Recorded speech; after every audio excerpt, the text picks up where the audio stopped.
About why Trump lost the election. Now we're going to be going over a few different things. First of all, I wanted to start kind of knocking down some of these conspiracy theories. Now, number one is there is no vast levels of cheating on the Democratic side. Now, note that I voted Libertarian, so I'm not going to be having a dog in the fight. So I'm not trying to defend anything on the Democratic side, but what we're going to be stating is that usually when we have a lot of easy parts for voter fraud, usually it's actually in person voter fraud. Because what they're doing is usually what ends up happening is they end up going from precinct to precinct and voting actually in person. Now, the one who's actually getting most of their votes in person is actually for the president has actually been Donald Trump. And that would mean that if there's any voter fraud, it would actually have been coming from him and not for Joe Biden. And when we start to look at that, that would be what we'd have to take into account. That's the first part that needs to be understood. The reason why this happens is because it's much harder to go and tally these points with it and double check than it is with mail-in. When you do mail-in, there basically there are a lot of different things in which they check at each point, and it is nearly impossible for them to do it because each of the points have actually been checked off, as with when they mail it in, when they receive it, when they start reading off your name when they get it back, and then when they feed it into the machine. So these are all different things in which are multiple checks on those things. When you actually go into the system the other way, it is basically you going in, you showing your, in the case of Wisconsin, you showing your ID, signing the register, and then going through. Now, that can actually take a little bit of a delay, which means if you're going from precinct to precinct, and especially registering the day of, it can actually create a delay, and that can actually up to 45 days when it comes to showing up in the official documents to show that where your vote physically is. And what that can actually do is that can create a lot of openings for voter fraud. And that's what it makes it far easier for in-person voter fraud than it is for mail-in vote mail-in. Mail-in, you already have to be registered for that to get any of those ballots to your house, and that's where you end up finding that. And especially for that or early voting, that all has to be done and checked far in advance.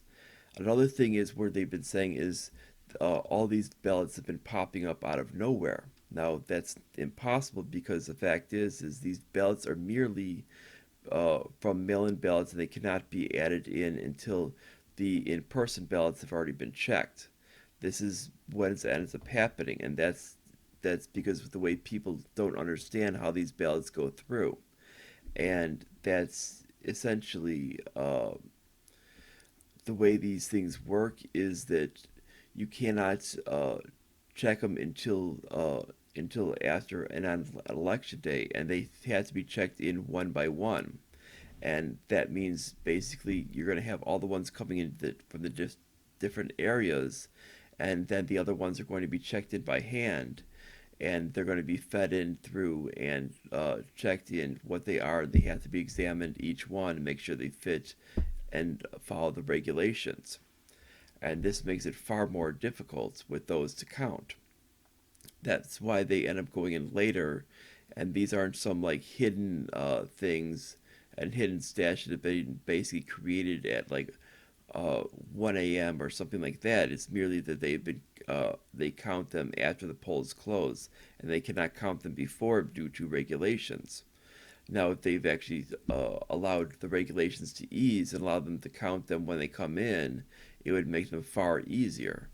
Now, due to certain holdbacks with the changes that were happening through the post office and things like that, that would have actually made and changed some of the regulations for the election that allow them to be counted when they come in, then this would have been far easier, and we would have been able to tally the results as they come in, and it would have actually been we'd actually get results pretty much on election day, and especially would have made more sense that way, because when we see that the election was going to be a little bit different because of the ongoing pandemic, it would have been far easier for people to have this, and it would have been most of the results would have been resolved by the actual election night, not going on virtually a week later.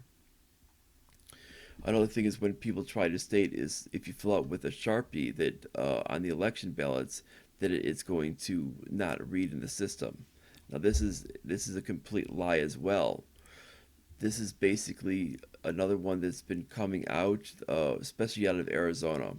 Now, specifically in my state of Wisconsin, we are actually using Sharpies in 2014 and 2016. Now, this were actually true.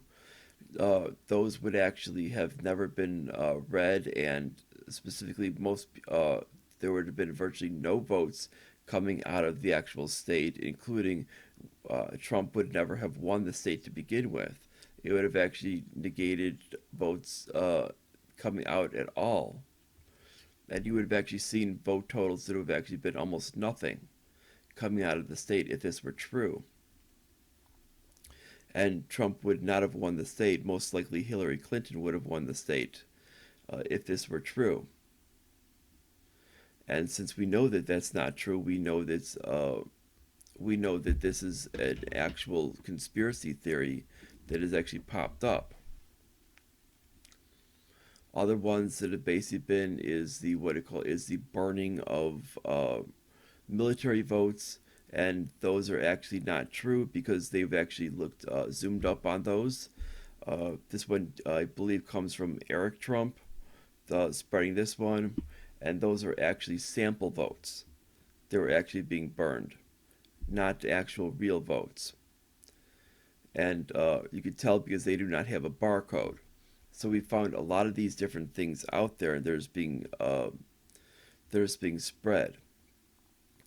And we've also found that basically is that on the Trump side is that he says that certain states he wants them to continue the vote, certain states he wants to stop the vote. Now this is just basically trying to cause confusion, and we've seen even in third world countries, we've seen basically it make us look very, very poor because they're making fun of our actual electoral process because of what he's done.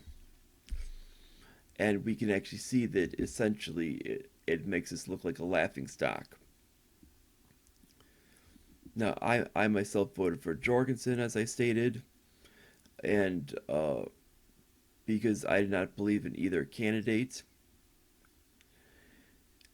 And but you're going to see with the policies that Trump pushed forward through his administration have actually seriously harmed the public, and you're going to see why people voted against him. And it wasn't necessarily that the ones that Joe Biden was actually highlighting they were that good, but it was more the ones that were kind of underlying in his campaign. They were actually the ones that they actually preferred. Number one, when we need to go over, which is tariffs. Ben Stein gives kind of a good idea of what tariffs are and why they're actually very, very harmful to the public. I'll give a little bit more of an outlook on what they are with it and why they're completely insane. But here's the video right here. Class, what are tariffs? Anyone know? I'm not sure, but my best friend's sister's boyfriend's brother's girlfriend heard from an economist who said that tariffs will raise prices on everything from clothes to cars. I guess it's pretty serious. Thank you, Simone. That's right. Tariffs raise taxes on hardworking Americans. It's not complicated. Tariffs are BAD economics. Bad economics. Bad. Yeah, so tariffs are essentially basically a tax on both businesses and the consumer. Basically, anything that essentially is it's a it's basically a tax on the imports, and it also gets, because it's a tax on anything that's imported, it's also a tax on the consumer. Now, if people were to support the idea of buying American goods, they would do so normally. Now, the idea of this, wanting to purchase American and support American products, they could do so in a normal economy. They would just do so on their own without government force. Now, when we do so with the economy, with buying American by force, all it does is it takes American-made products and it gives them an advantage. It allows American-made products to actually scale up in price, making American-made products far more expensive, because then they have an advantage to actually charge more, because it just makes foreign made products more expensive.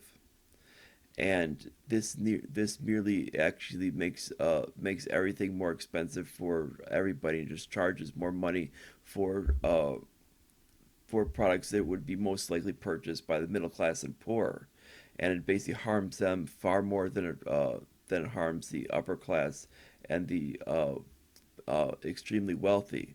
This means essentially what the government's doing is the government's taking taxes from the in this tariff from the middle class and poor, and they're basically leaving the upper incomes alone, because they're the ones that basically can buy things.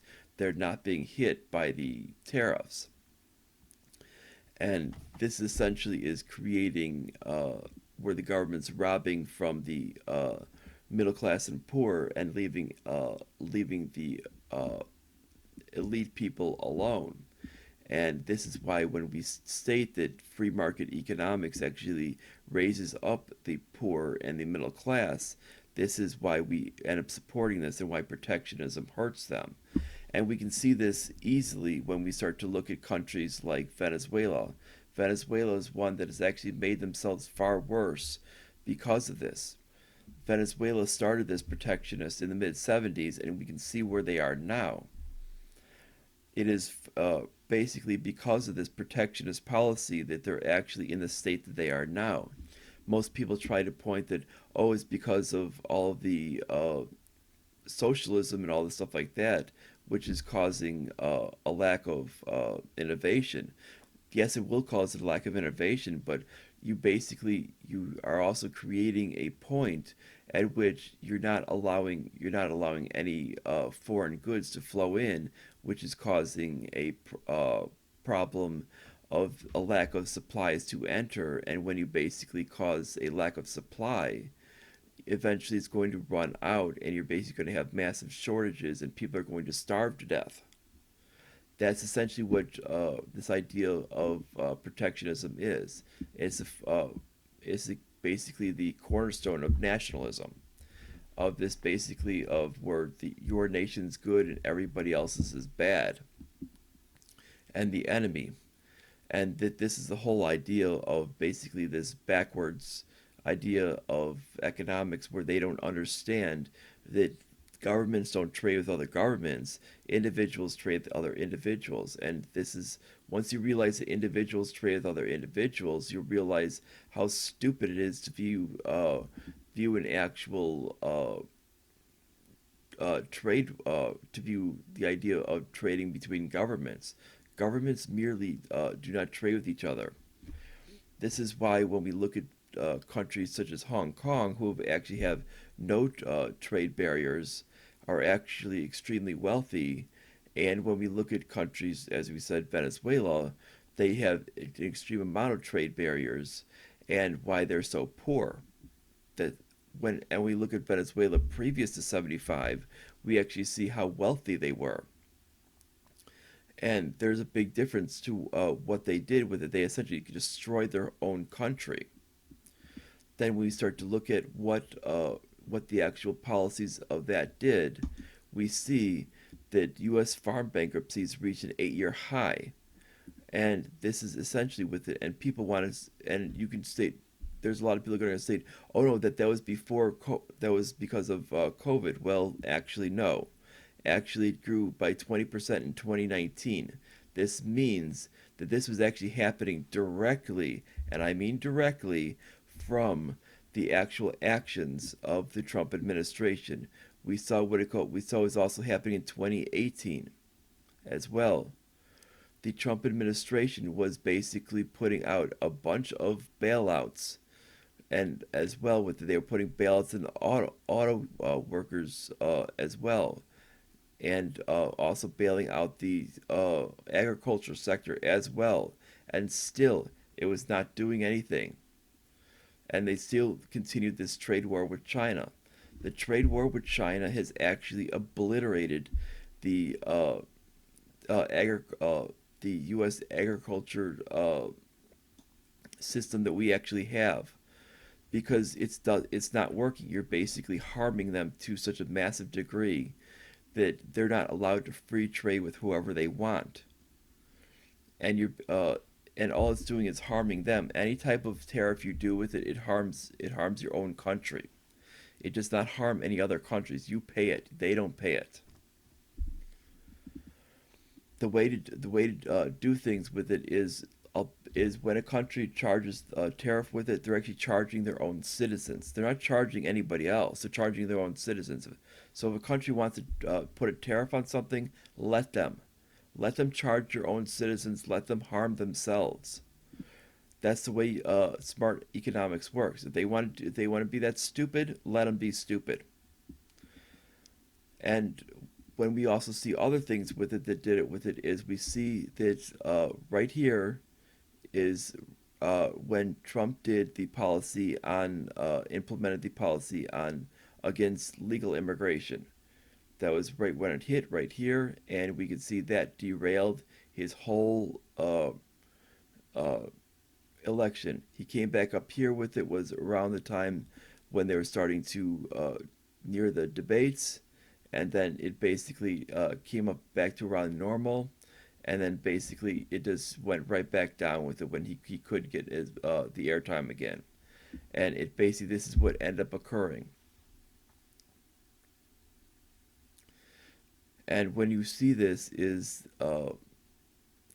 you can see that basically is he never and these are based on betting odds. Betting odds have been very accurate when it comes to elections. These are probably the considered one of the more accurate things out there.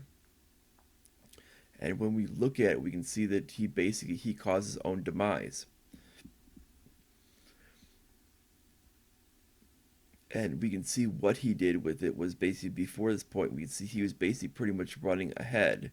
In fact, even before this point, we can actually see that even before that point, even earlier on the year, he was actually considered to be a heavy favorite, and it was actually near up in the 60s earlier in the year, and even going into last year, uh, in the point that he was actually going and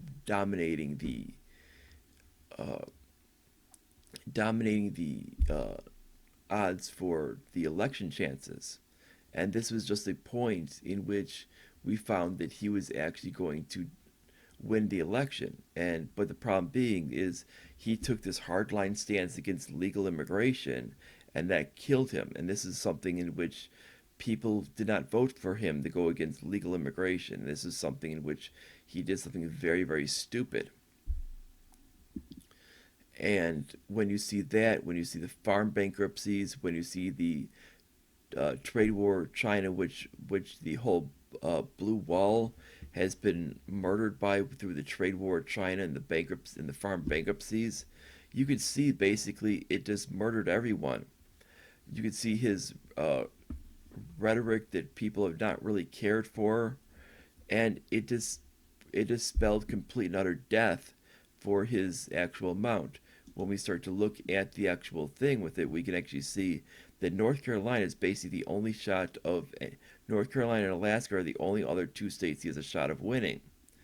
And when we start to look at it, is we can see Nevada is going to be a Biden win, uh, Arizona is going to be a Biden win, Georgia is going to be a Biden win, And North Carolina is going to be the only shot that Trump has to win beyond Alaska. It's considered a toss-up state.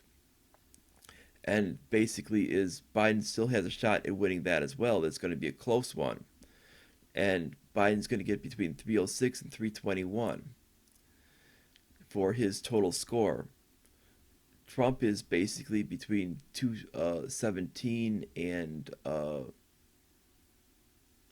was it 222 for his score because he's really out of it for every other state. And we saw this is the first time in which Texas was actually pink. And that should give you a little bit of a clue when we start to actually look at Texas with the actual results. We saw that it was actually something in which he actually lost. That he won with it, but it was actually a percentage point closer this time. He actually allowed Biden back into the race. We saw he lost this whole blue wall of Pennsylvania, Michigan, and Wisconsin.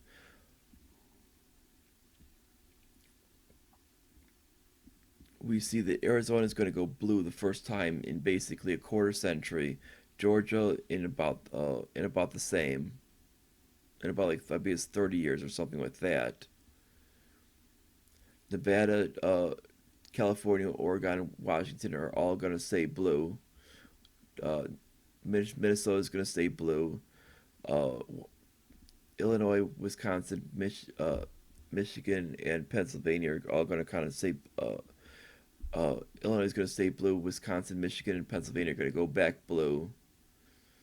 Uh, the whole Northeast was pretty much identical the last time, going down all the way down to Virginia. Most of the map is going to pretty much stay the same. It's just the fact is he screwed up in some of the areas with it. Nebraska, he actually lost one district, the district number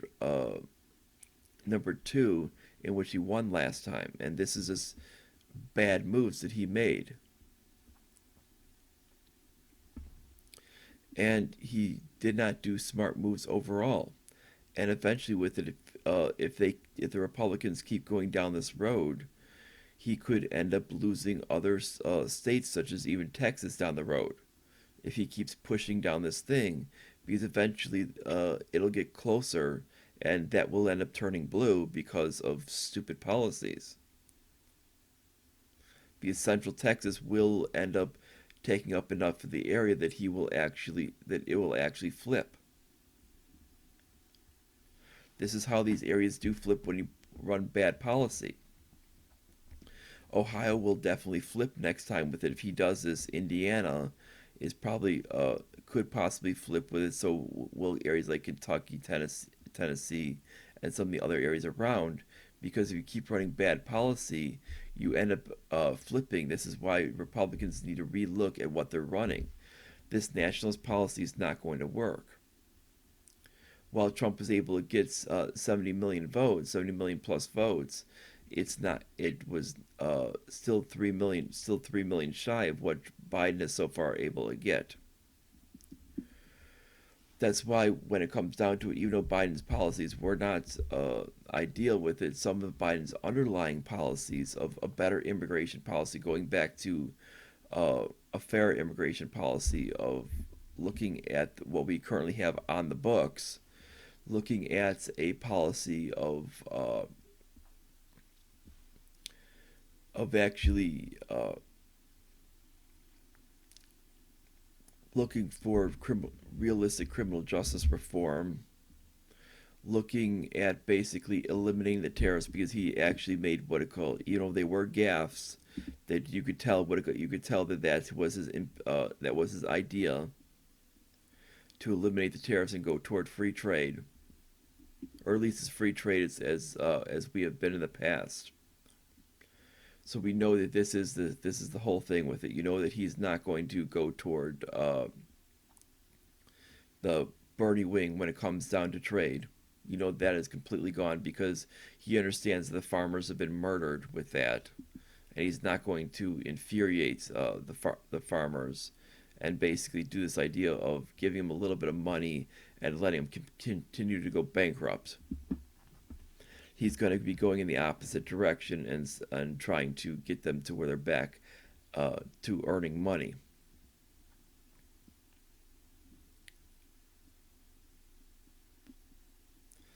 And we know that this is the case.